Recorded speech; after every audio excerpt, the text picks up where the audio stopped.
Hi, my name's Alex Walford. I'm a field engineer at Neo4j, and in this short video I want to show you how you can remote debug a Neo4j instance from within your IDE. I'm going to be using IntelliJ.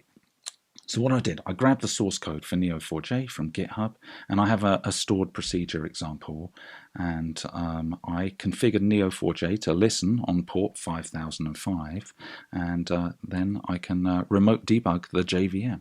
Let me first of all show you why you might want to do something like this.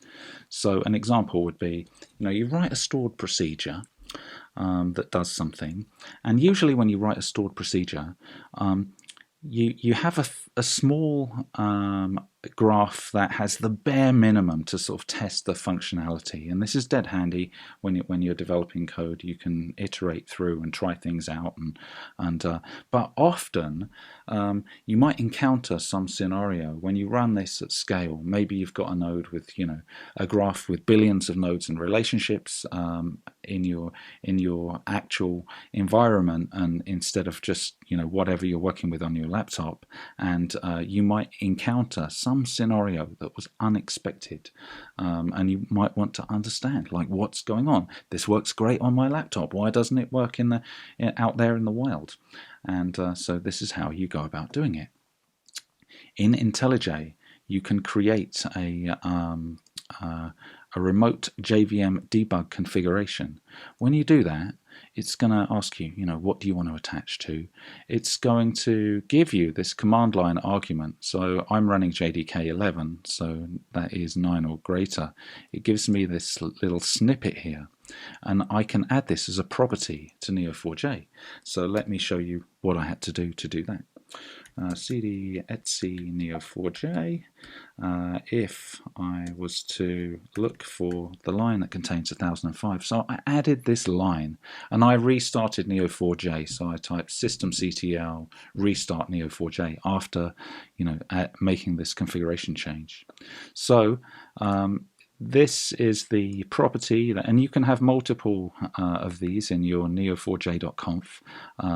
This JVM.additional property, and I just added that line here, and now the database is listening on port 5005. I can attach my remote debug session to it. So I'm going to hit debug here, and then what I'm going to do, I'm going to put a breakpoint. So here's my, in a moment it should tell me that I connected.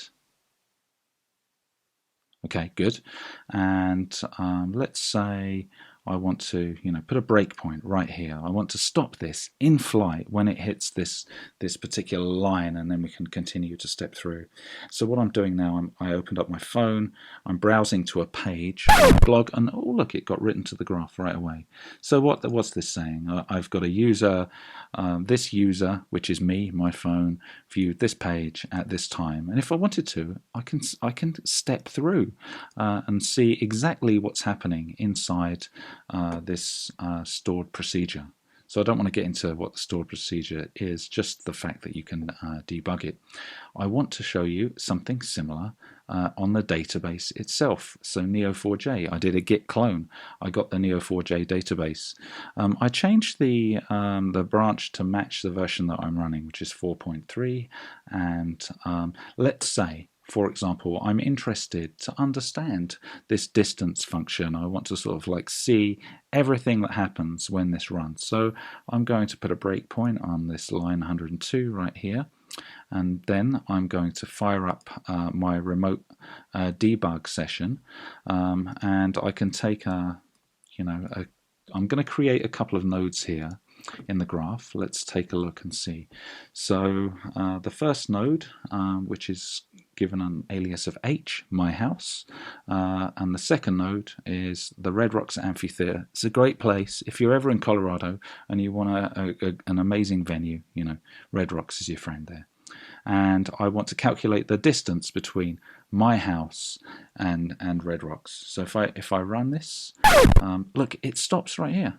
So we hit this breakpoint, it stops. If I wanted to, I could step through and I can see all the variables that get created, and if I wanted to step into any of these functions, you know, maybe this great circle distance, oh no, that's a variable name, but anyway, if I wanted to see anything in here in more detail, I can step into you know, functions that get called, and it provides me a level of insight on what's happening under the hood that wouldn't really be possible just by reading the code. So I think it's a super powerful tool, particularly for if you're writing your own stored procedures, and you know, you have large data sets and you want to sort of test them against those and just sanity check what's going on. Super powerful and very easy to do. So I would strongly encourage you, you know, give remote debug a try. It's such a powerful tool for those people out there who are writing stored procedures for Neo4j. All right, thank you so much for listening. I hope that was helpful. Cheers.